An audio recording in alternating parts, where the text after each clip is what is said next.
Nuestra misión hoy no es simplemente recitar estadísticas. Queremos descifrar cómo operan estas redes, entender los inmensos vacíos del sistema y niños, literalmente, se desvanecen frente a nuestros ojos. Y fíjate en este dato para empezar. Actualmente, hay más de 2.400 familias en la República Dominicana que viven sin saber qué pasó con su familiar desaparecido. ¡Wow! 2.400. Sí, y muchos de esos casos son niños y adolescentes. Es devastador. Absolutamente. Y, a ver, el punto de partida necesario para comprender esta crisis requiere mirar la clasificación diplomática del país. Porque estas desapariciones no ocurren en el vacío. Claro, hay un contexto. Exacto. A nivel global, la República Dominicana está clasificada en el nivel 2 en los informes de trata de personas. Y estar en el nivel 2 tiene implicaciones muy específicas. ¿Qué significa eso exactamente en la práctica? Bueno, indica que el gobierno no cumple plenamente con los estándares mínimos internacionales para eliminar el tráfico humano. Aunque, ojo, las fuentes también señalan que están haciendo esfuerzos significativos para lograrlo. Ok, o sea, están trabajando en ello, pero aún falta. Exacto. Pero esa especie de zona gris burocrática convierte al país no solo en un punto de origen, sino en un epicentro de tránsito y un destino final para la trata. O sea, existe toda una maquinaria logística transnacional operando detrás de las cortinas. Y el impacto de esa maquinaria es lo que deja este rastro enorme de incertidumbre. Mencioné hace un momento a las 2.442 familias, para ser exactos. Sí, es una cifra que asusta. Totalmente. Son datos de la asociación AODOFADE, que es la Asociación Dominicana de Familiares de Desaparecidos. Estas familias denuncian que hay una falta de apoyo alarmante por parte de las autoridades. Pero al revisar los informes de ICMSE, hay un detalle procedimental que, de verdad me dejó sin palabras. Te refieres al vacío legal, supongo. Exacto. Resulta que jurídicamente, en la República Dominicana no existe una legislación específica que defina qué es un niño desaparecido. Es que la ausencia de una definición jurídica no es un simple detalle técnico, ¿eh? Es una falla estructural masiva. O sea, ¿cómo buscas algo que legalmente no está definido? Ahí está el problema. Cuando un código penal carece de la definición exacta de un delito o de un estado de vulnerabilidad, en este caso, los protocolos de emergencia simplemente se paralizan. La policía local no tiene un marco estandarizado que dicte qué unidad debe asumir el caso, qué recursos movilizar, nada. Básicamente, el sistema legal se queda a ciegas. Lo cual nos lleva directamente al infame protocolo de las 48 horas. Uf, sí, ese tema es crítico. Para quienes nos escuchan, las familias que van a reportar la desaparición de un menor se topan con una regla que les exige esperar 2 días enteros antes de que la policía registre oficialmente a la persona como desaparecida. 2 días en los que puede pasar cualquier cosa. Ok, vamos a desglosar esto. Esperar 48 horas para buscar a un niño desaparecido es como, no sé, esperar a que una casa se consuma por completo antes de llamar a los bomberos. El tiempo es el factor más crítico. Totalmente de acuerdo. Entonces te pregunto, si se sabe que las primeras horas son vitales, ¿por qué el sistema mantiene esta regla de 48 horas en un país con tasas tan altas de trata? Pues a ver, es un problema de burocracia desfasada frente a la velocidad de las redes criminales. Al analizar las fuentes, surge un patrón clarísimo. El 74% de los tratantes no actúan solos. Son redes organizadas. Exactamente. Operan en grupos criminales interconectados. Tienen vehículos, especialistas en falsificación, rutas preestablecidas. Entonces, cuando el sistema legal obliga a una familia a esperar 48 horas, le está regalando a estas estructuras organizadas el tiempo exacto que necesitan. ¡Wow! Les dan la ventaja perfecta. Sí, o sea, en 2 días pueden reubicar a una víctima, ocultarla o sacarla completamente del radar. Y esto, por supuesto, exacerba el trauma psicológico de las familias de una manera brutal. Claro, la desesperación debe ser insoportable. Al punto de que, leyendo las fuentes periodísticas, vimos cómo han surgido iniciativas privadas para llenar este vacío. Por ejemplo, la empresa Edeste, que distribuye electricidad, empezó a imprimir fotos y nombres de desaparecidos en el reverso de más de 400.000 facturas de luz cada mes. Lo cual demuestra una solidaridad increíble, pero a la vez subraya el colapso de las alertas tempranas del Estado. Exacto. No debería depender de una factura de luz. Pero bueno, sabiendo que los tratantes tienen esta ventaja de tiempo, creo que es crucial observar a quiénes están captando y desde dónde, lo que nos lleva a la extrema vulnerabilidad en la frontera. Sí, ese es otro epicentro de la crisis. Los reportes señalan que la República Dominicana es considerada el cuarto peor lugar del mundo en cuanto a trata infantil, y el país sufre una afluencia transfronteriza masiva. Estamos hablando de que 800 niños haitianos son traficados a través de la frontera cada mes. ¡800! Al mes. Es una locura. Y aquí es donde se pone realmente interesante y a la vez súper perturbador. Las estadísticas de las propias autoridades dominicanas muestran que los tratantes cobran tan solo $80 por cabeza para vender a estos niños. $80. O sea, estamos hablando de que una vida humana, la de un niño, se está intercambiando por el precio de un par de zapatos deportivos o una cena para dos. Es escalofriante. Es que esa cifra ilustra crudamente cómo operan estas redes. Para comprender este precio, hay que ver el contexto demográfico que revelan las fuentes. Más de 1 millón de niños dominicanos viven en la pobreza. ¿1 millón? ¿Sí? Y unos 578,000 menores de 15 años carecen de cuidado parental. Entonces, la pobreza generalizada combinada con la enorme industria del turismo crea una especie de tormenta perfecta. Claro, hay demasiada vulnerabilidad. Exacto. Y hay un detalle de los informes que es desgarrador. Hablan de los orfanatos.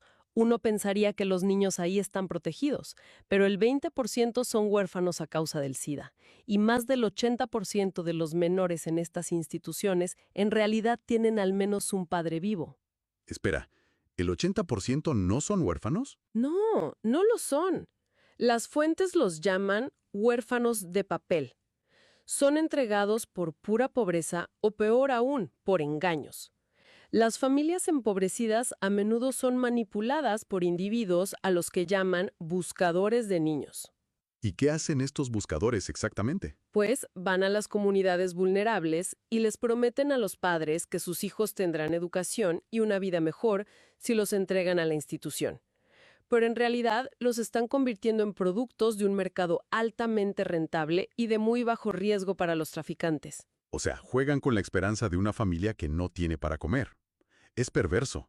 Y una vez que estos niños, ya sean dominicanos vulnerables o traficados desde la frontera, entran a estas redes, ¿uno imaginaría que los esconden en sótanos o lugares secretos? Eso es lo que solemos pensar, claro. Pero la investigación de la Misión de Justicia Internacional demuestra todo lo contrario. La explotación ocurre a plena luz del día. El estudio revela que 1 de cada 10 personas involucradas en la explotación sexual comercial en el país es menor de edad. Y el lugar donde operan es lo que más impacta de ese informe. Sí, los datos dicen que casi el 24% de los trabajadores sexuales menores de 18 años se encuentran en lugares al aire libre, esquinas de calles, parques, playas, frente a solo un 5.8% en establecimientos cerrados como bares o burdeles. Es una diferencia abismal. Entonces, si estamos diciendo que casi una cuarta parte de la explotación infantil ocurre en playas y parques públicos, esto ya no es un crimen que ocurre en las sombras. Esto es un crimen de vitrina. Sí, a la vista de todos. Mi pregunta es, ¿cómo es que la sociedad y el enorme turismo internacional pueden caminar junto a esta realidad traumatizante sin que el sistema colapse sobre los culpables? O sea, los perpetradores y clientes operan casi sin miedo a ser atrapados. Pues los informes y fundaciones locales apuntan a algo que llaman la invisibilidad del problema dentro de las políticas públicas. Hay una normalización muy triste y una falta de datos oficiales. Y fíjate en el sistema judicial, que muestra debilidades crónicas alarmantes. ¿En qué sentido? Bueno, el reporte menciona que aunque los casos judicializados por trabajo forzoso aumentaron un 42% recientemente, solo el 17% de esos casos terminaron en condenas. O sea, ¿la inmensa mayoría queda impune? Exacto. Especialmente si lo comparas con el 72% de condenas que hay por explotación sexual. Esa falta de condenas en trabajo forzoso y servidumbre envía un mensaje clarísimo de impunidad a las redes.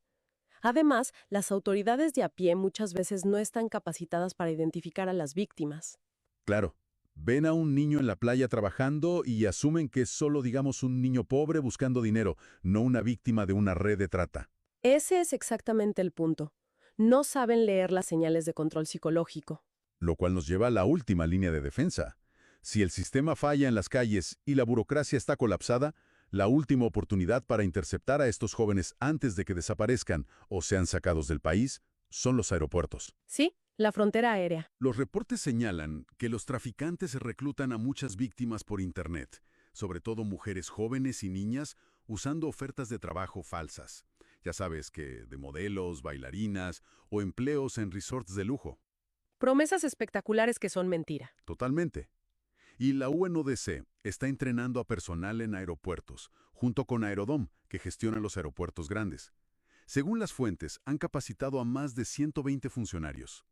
Hasta pusieron carteles y videos de advertencia en los baños de mujeres en los aeropuertos. Que es el único lugar donde tal vez la víctima esté lejos de su captor por un minuto. Exacto, es muy estratégico. Y ha funcionado.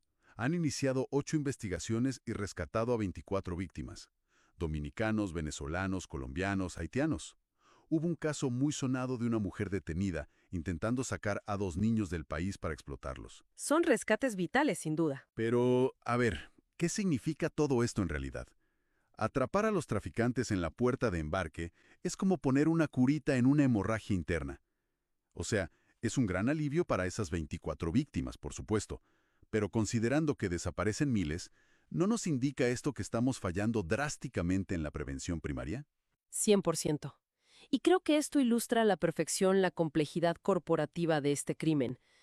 El proyecto de capacitación en aeropuertos, que se llama Track for Tip, es vital porque interrumpe la fase de transporte, corta el viaje. Pero el problema empezó mucho antes. Exactamente. La prevención debe comenzar muchísimo antes, educando a las familias y reduciendo la demanda. Hay que entender algo clave que mencionan los reportes. Estas redes operan a un nivel corporativo, ¿A qué te refieres con corporativo? a que suministran boletos internacionales, documentos de identidad falsificados, permisos, demuestran un nivel de sofisticación y de recursos financieros altísimo. Y para desmantelar eso, no basta con la seguridad aeroportuaria. Se requiere un enfoque de gobierno donde múltiples agencias trabajen juntas para atacar la raíz. Es que la escala del problema es abrumadora. Si repasamos un poco el terreno que hemos cubierto en este análisis a fondo, empezamos con más de 2.400 familias esperando respuestas, ¿no? Atrapadas en un limbo de 48 horas. Exacto. Luego vemos a 800 niños cruzando la frontera cada mes. Un mercado negro que le pone un precio de $80 a una vida humana.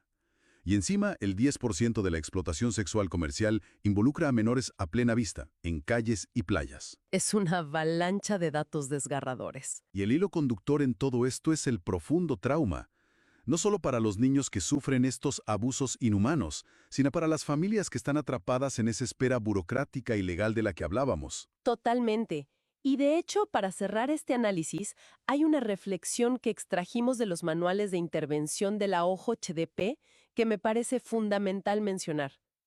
Habla de un aspecto psicológico del trauma que rompe el corazón. ¿Qué dicen los manuales?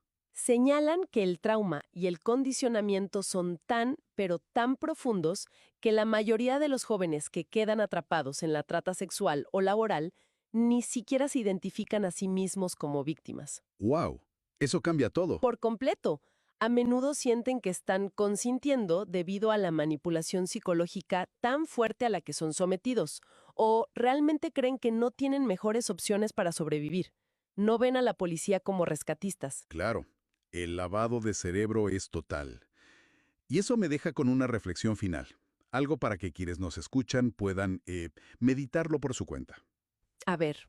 Si nuestro sistema legal está diseñado y depende de que las personas denuncien los crímenes cometidos en su contra, pero los niños explotados están tan traumatizados y manipulados que ni siquiera saben que son víctimas, ¿cómo reestructuramos por completo nuestra forma de rescatar a alguien que no sabe que necesita ser rescatado? Es una pregunta que exige respuestas urgentes. Una pregunta dificilísima. Muchísimo. Con eso cerramos esta inversión de hoy. Gracias a todos por acompañarnos en esta exploración profunda de las fuentes. Hasta la próxima.